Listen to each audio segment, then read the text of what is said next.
পড়াশোনা পারছি না, কোনো কাজ মনে আসছে না, কোনো কাজ ভুল করছি। লোকে বলে মাথায় তোর গোবর আছে। আচ্ছা, মাথায় কি অ্যাকচুয়ালি গোবর আছে না অন্য কিছু আছে?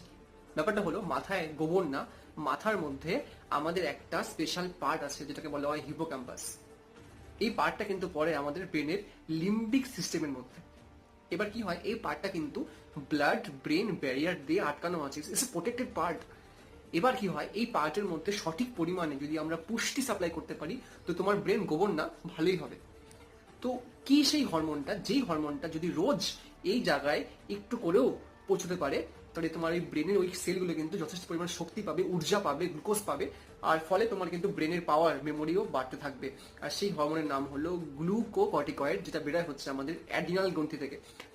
মনে রাখবে, এই হরমোনটা যত বেশি করে সাপ্লাই হবে আমাদের আপ বডি পার্টস মানে ব্রেনের মধ্যে, তত আমাদের ব্রেন পাওয়ার, ব্রেন ক্যাপাসিটি বাড়তে থাকবে।